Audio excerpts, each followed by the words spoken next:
Infono.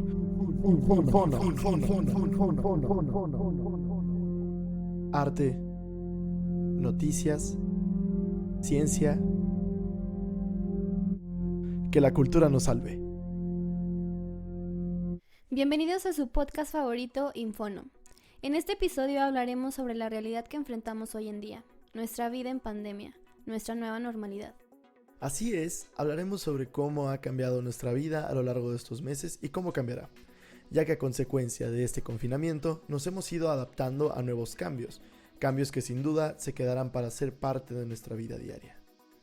Como ya sabemos, la pandemia de COVID-19 es una pandemia derivada de la enfermedad por coronavirus 2019, ocasionada por el virus llamado coronavirus del síndrome respiratorio agudo grave tipo 2. Se identificó por primera vez en diciembre del 2019 en la ciudad de Wuhan, capital de provincia de Hubei, en la República Popular de China, al reportarse casos de un grupo de personas enfermas con un tipo de neumonía desconocida. La mayoría de los individuos afectados tenían vinculación con trabajadores del mercado mayorista del sur de China, de Wuhan. La OMS la reconoció como una pandemia el 11 de marzo de este año.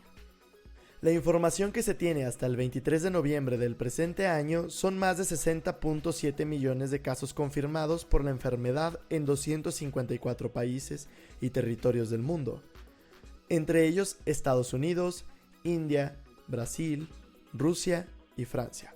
Son los países con mayor número de casos de infectados.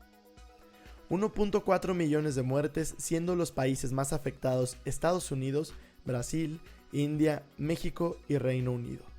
Y más de 18.8 millones de casos activos. Por otra parte, en octubre de este mismo año, la OMS estimaba que al menos un 10% de la población mundial ya se ha contagiado de esta enfermedad, es decir, 780 millones de personas infectadas aproximadamente, debido al gran subregistro de casos a nivel mundial. Datos curiosos. El virus no es un ser vivo, es un agente biológico que tiene inscrito en su ARN el entrar a las células y reproducirse. Para entenderlo, imagina una canica rodeada de proteína, que al entrar a un frasco se multiplica de forma que este mismo frasco tienda a quebrarse. El virus que causa enfermedades en humanos se multiplica en una temperatura de 27 grados, que es la temperatura interna del cuerpo humano. La fiebre es un mecanismo de defensa. El cuerpo, al subir a 28 grados, disminuye la reproducción de enzimas, por ende también la de los virus. El 95% de la población aumentó la frecuencia del lavado de manos. El lavado frecuente de las manos también duplicó el caso de dermatitis.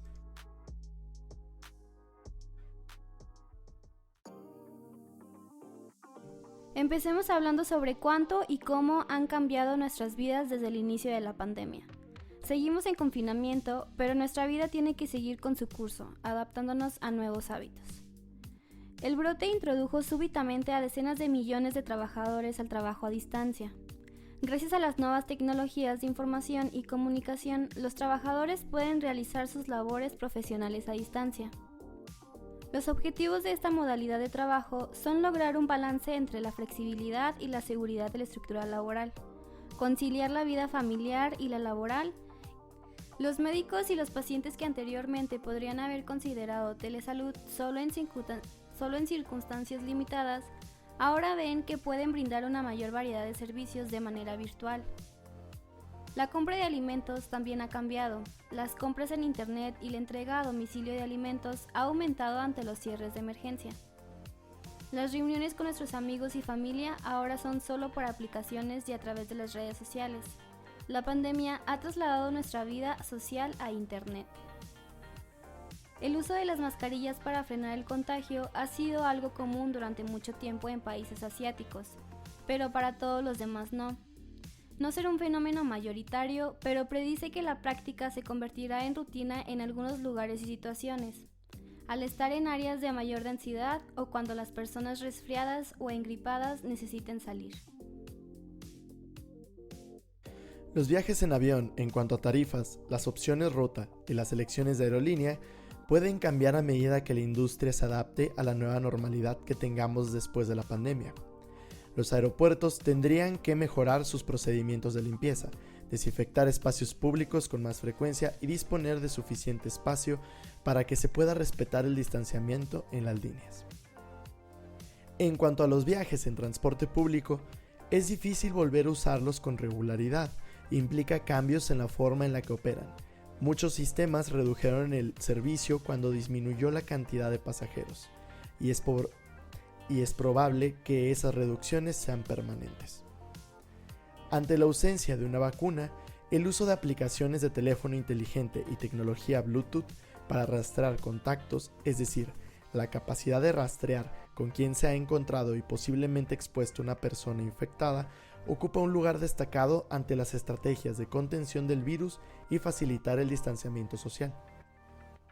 Se considera tan importante que los archirrivales Apple y Google estén trabajando juntos para crear y distribuir rápidamente herramientas de rastreo de contactos. Los gigantes tecnológicos sostienen que su tecnología protegerá la información personal que los usuarios deben compartir para que funcione el rastreo de contactos, como sus antecedentes médicos y la identidad de las personas con quienes han tenido contacto.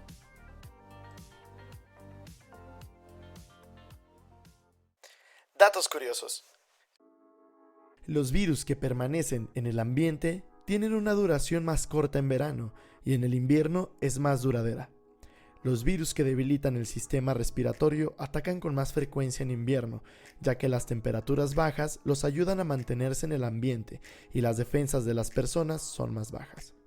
Los virus que vagan solitarios no se reproducen ni tienen la capacidad de utilizar energía. Esto solo sucede cuando atacan una célula y se vuelven dependientes de ella.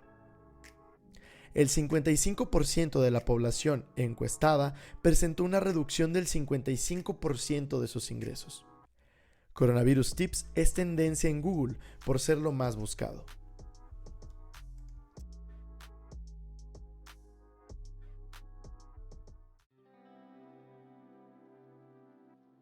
El teatro ha sobrevivido a todas las calamidades por su espíritu comunitario y libertario. Pero ahora el sector de las artes escénicas y musicales experimenta una crisis. En ese tiempo se han sofisticado los formatos para llevar teatro al menos virtualmente a las personas en sus casas, pero aún no se tiene claro cómo va a funcionar ante este nuevo horizonte lleno de desafíos. Durante la cuarentena, en los días en que las instituciones ofrecían gratis colecciones audiovisuales de montajes clásicos, se abrieron salas virtuales y se hablaba de una nueva era teatral, en la que se experimenta con nuevos formatos en plataformas audiovisuales y teatro en línea. Hoy reflexionan los artistas sobre la propia experiencia de generar teatro en esas condiciones, sobre la aventura radical del encierro y las metáforas a distancia. La pandemia ha tenido un impacto sustancial en la industria del cine. En todo el mundo y en diversos grados, los cines y las salas de cine se han cerrado. Los festivales se han cancelado o pospuesto. Y los estrenos de las películas se han trasladado a fechas futuras o se han retrasado indefinidamente. Cuando los cines y las salas de cine cerraron, la taquilla global cayó en miles de millones de dólares, mientras que el streaming se hizo más popular.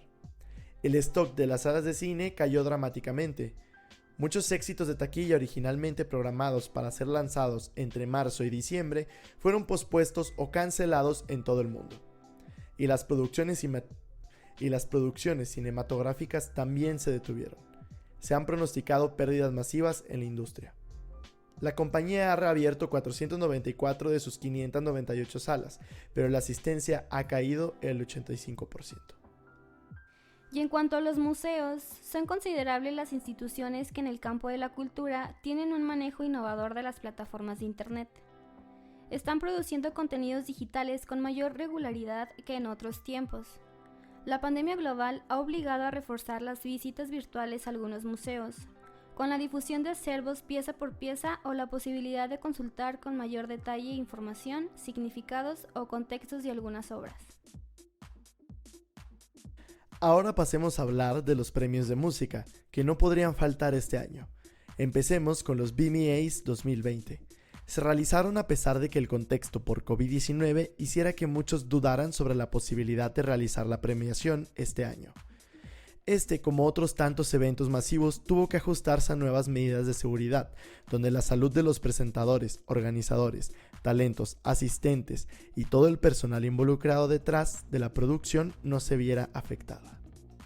Siguieron las recomendaciones de protección como el uso de cubrebocas, la distancia social y la creación de categorías especiales.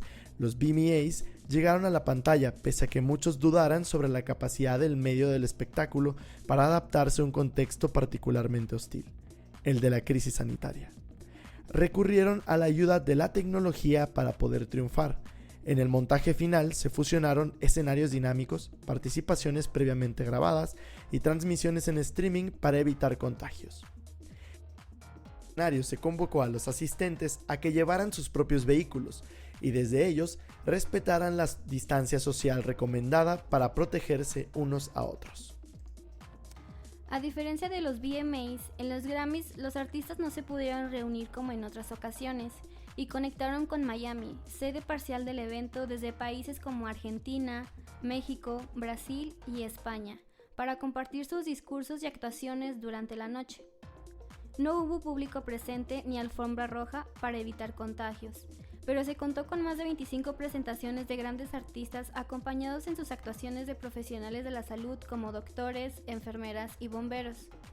Un escenario repleto de luces, fuegos artificiales y mucha energía demostró que la industria musical latina siente gran agradecimiento hacia las personas cuyo trabajo está logrando alrededor del mundo que la pandemia del COVID-19 termine pronto y con el menor número de víctimas posibles.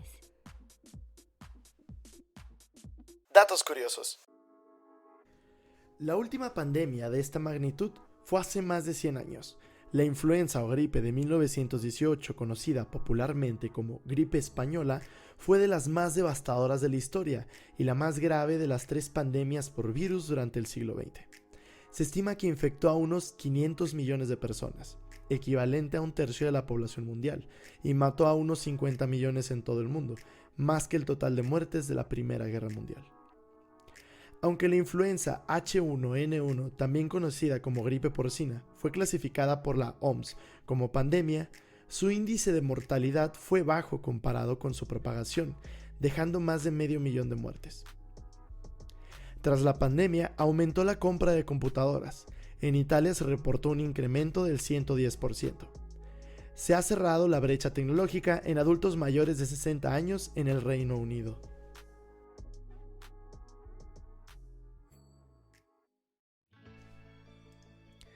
Siglos atrás, la peste bubónica, también conocida como la peste negra, se extendió por Europa, matando 1/3 de la población del continente en ese momento. Originaria de Asia, la enfermedad llegó a Italia a finales de la Edad Media y se extendió hacia el norte desde allí. En ese contexto surgieron las llamadas ventanas del vino o buchete del vino de la Toscana. Son tal como suenan, pequeñas ventanas del tamaño de una copa, talladas en las paredes de hormigón de las bodegas y tiendas urbanas, donde los comerciantes de bebidas servían sorbos a una distancia social segura. Restaurantes y bares comenzaron a reabrir las históricas vitrinas como una suerte de medida creativa para asegurar el distanciamiento con sus clientes. El sitio web de la Asociación de Vidrieras informó que durante los 2 meses que estuvieron en confinamiento, empresarios de la vidriera del vino de Florencia retrocedieron en el tiempo para usar sus vidrieras y despachar vasos de vino, tazas de café, bebidas, sándwiches y helados, todos sin gérmenes y sin contacto. En la actualidad, aún quedan 300 de las pequeñas ventanas en toda la región de la Toscana, ubicada en el norte de Italia, y 150 de ellas se encuentran dentro de las murallas de la ciudad de la vieja Florencia. Datos curiosos. Es la tercera vez en la historia que los Juegos Olímpicos se han cancelado. Tokio iba a ser la sede en 1940. Los motivos de la suspensión fue la guerra entre China y Japón. Los Juegos decidieron cambiar la sede a Helsinki, Finlandia, que otra vez se vieron suspendidos por el estallido de la Segunda Guerra Mundial. La segunda ocasión, la sede votada fue Londres, que se vio afectada por la participación de Inglaterra en la Segunda Guerra Mundial, no contando con apoyo del gobierno en su momento. Esto les daría la oportunidad de celebrarlos en 1948 sin votaciones previas. Epidemiólogos hablan del combate contra el coronavirus como una guerra. Desde los ojos de la historia olímpica, esa metáfora se ha convertido en una realidad. A nivel mundial, el virus es más letal para hombres que para mujeres. Algunos perros y gatos en Hong Kong y en Estados Unidos han dado positivo al COVID. Los estudios indican que puedes contagiar a tu mascota, pero no al revés.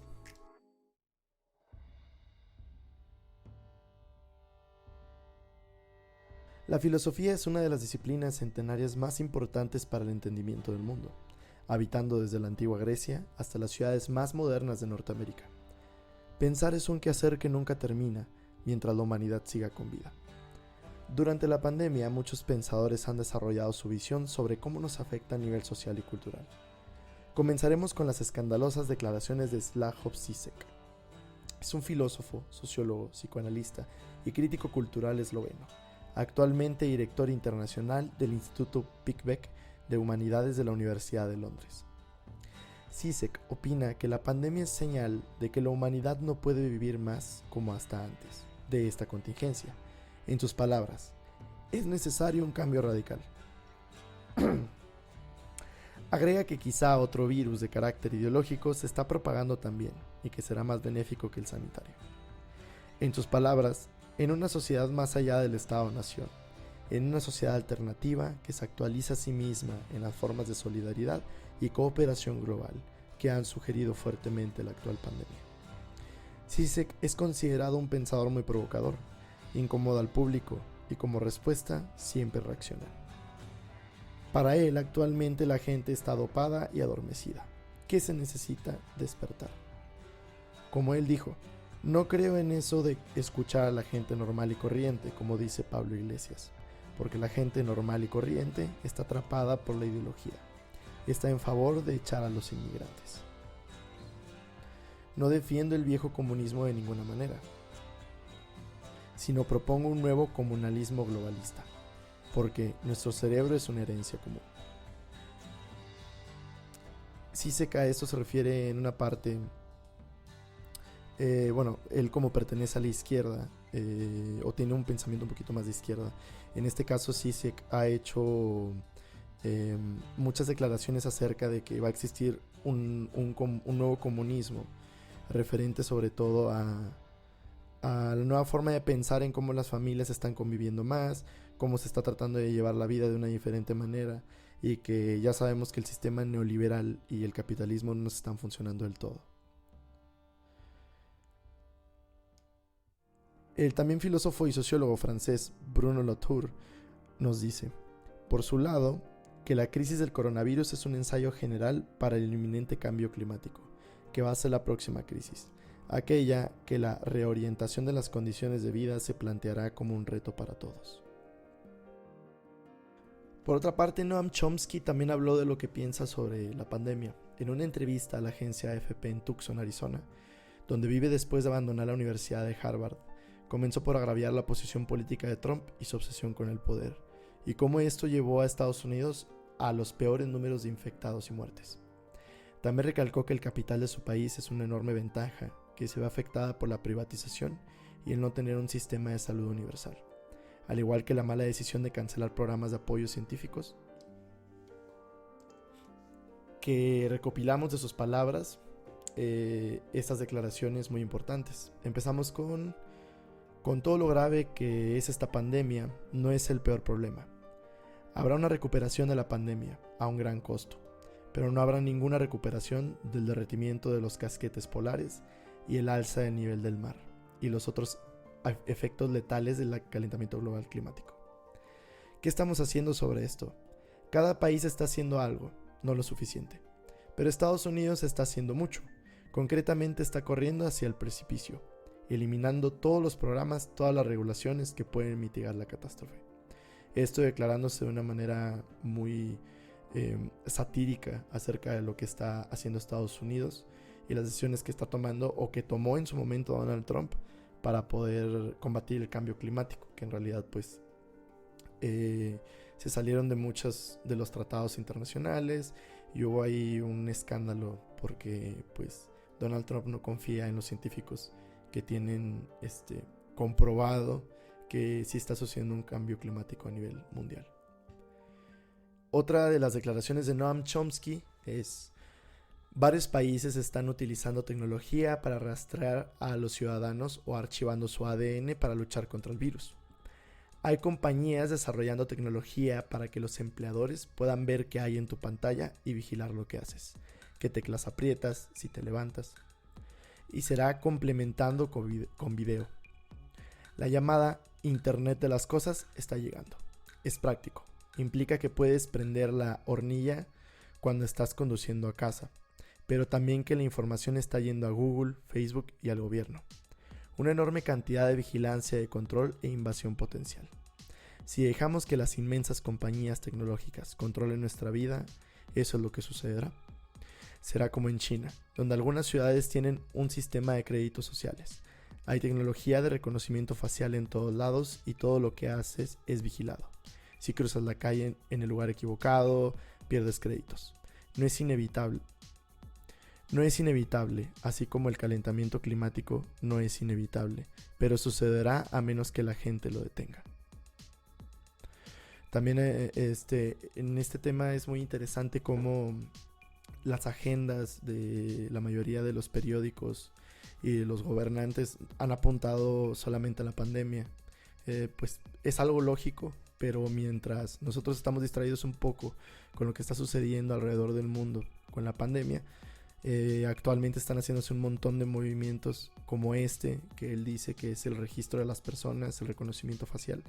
Y por ejemplo aquí en Saltillo ya empezamos, ya hay, quieren hacer el modelo, más bien quieren implementar el modelo de la ciudad inteligente. ¿Y qué implica una ciudad inteligente? Pues sí es en parte una ventaja el tener una ciudad inteligente en cuanto a combatir el crimen, pero pues hasta qué punto nosotros confiamos en la tecnología, o más bien a quienes manejan la tecnología.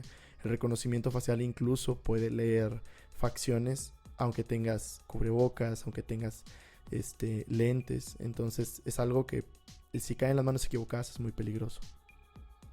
Preguntó la periodista de AFP, regresando a lo de Noam Chomsky: ¿está justificada esa invasión para contener el avance del virus? Justamente en el programa ya habíamos platicado de cómo Google y Apple están ayudando en ese sentido de rastrear a las personas que estuvieron infectadas. Con eso va esta pregunta y bueno, Noam Chomsky responde: puede ser en tiempos de amenaza, pero nada es permanente. Se puede decir, sí, tienes esta autoridad ahora, pero puede ser revocada en cualquier momento. Depende de la eficacia de la democracia en cada país. O no los dejamos pasar o nos arrollan.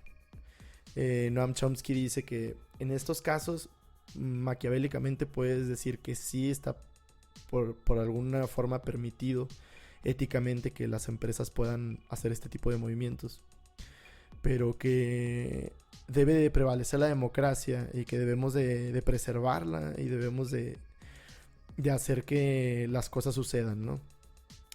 O más bien que no sucedan, es decir, tomar la decisión de que después de esta situación no sobrepasen nuestras libertades como personas, porque todos merecemos libertad y todos merecemos también privacidad y todo lo que, bueno, el desarrollo de las personas no deberían de ser vigilado por el Estado al 100%.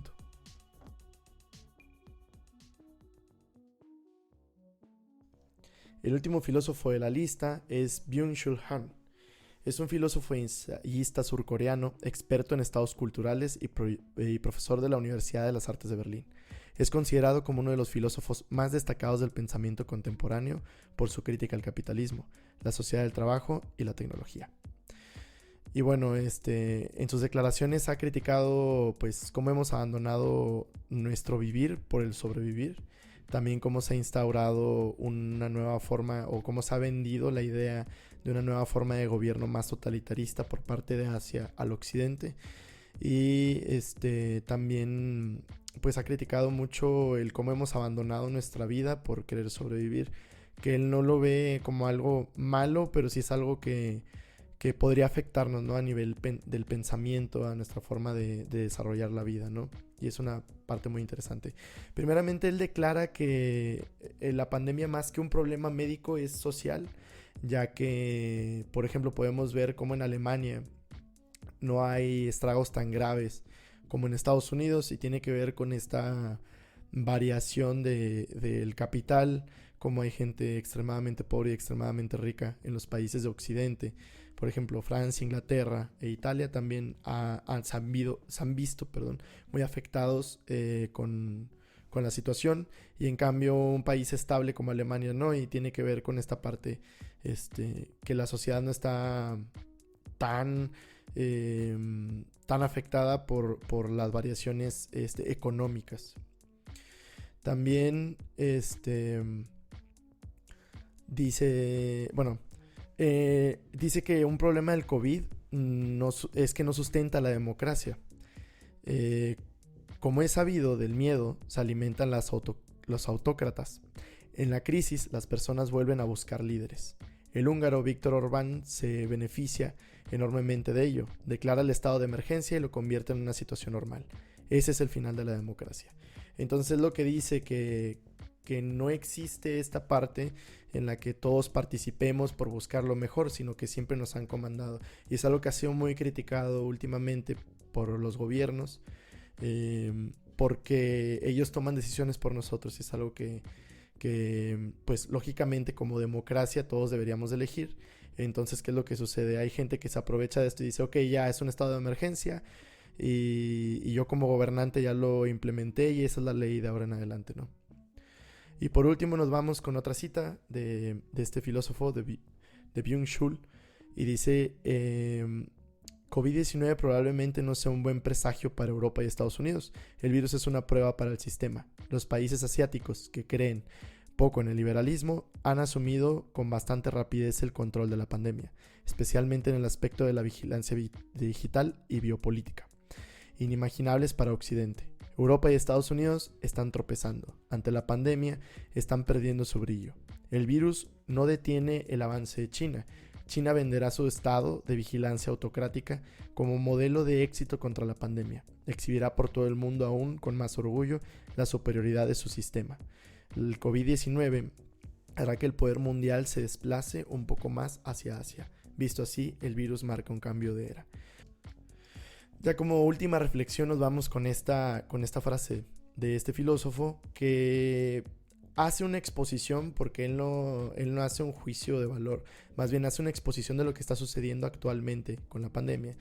Y es esta parte en la que Asia va a vender su modelo de vigilancia por el Estado como una prueba de que para sobrevivir el humano tiene que tener un sistema de ese tipo, ¿no? Fuera de la liberalización, fuera de toda esta parte que nos deja un poquito más con libre mercado y las libertades. Él no lo critica porque no es como que esté ni en contra ni de acuerdo, sino que él lo expone y es algo muy interesante. ¿Por qué? Si esto sucede, como ya lo habíamos mencionado, como lo habíamos mencionado con la ciudad inteligente y todo esto, pues va a ser un modelo cada vez más común para los demás países en Occidente. Es decir, que lo más seguro es que Latinoamérica se vea influenciado también, y que Europa y Estados Unidos también. Entonces, hace un cambio. Ya ahora el centro va a ser Asia, ya no va a estar esta parte occidental céntrica por todo el mundo. ¿Y de qué manera nos va a afectar? Pues nos va a afectar en el pensamiento, en la forma de desarrollar el futuro, y también en las próximas políticas públicas. Esperemos lo mejor. Lo importante de la filosofía es plantearnos, más que dar una respuesta como lo hizo este último filósofo, es el plantearnos, ok, está sucediendo la pandemia, pero ¿qué está sucediendo aparte de la pandemia? ¿Qué es también lo que nos está afectando? ¿Hacia dónde va el futuro? ¿Realmente va a haber un buen cambio? ¿Vamos a regresar a la normalidad? Pues muchas gracias por habernos escuchado, y ya nos vamos con la última parte.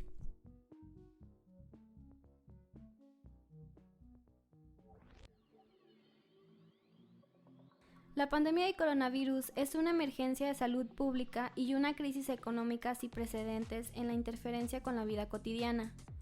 Los efectos de los cierres de emergencia, los despidos y las medidas públicas masivas para contener el COVID-19 persistirán mucho tiempo después de que desaparezca toda amenaza del virus. Pero nos ha enseñado a reflexionar la vida desde el presente. Aunque nuestros planes se hayan visto frustrados de algún modo, este año nos dio la oportunidad de replantear nuestra existencia, al igual que nos ha hecho conscientes de procurarnos como sociedad. En el futuro hablaremos sobre el antes y el después de la pandemia. Espero hayan disfrutado tanto como nosotros este episodio. Recuerden que pueden encontrar nuestro podcast en todas las plataformas de streaming y también en YouTube. Nos escuchamos en el siguiente episodio.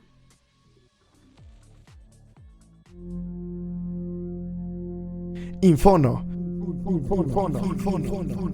Que la cultura nos salve.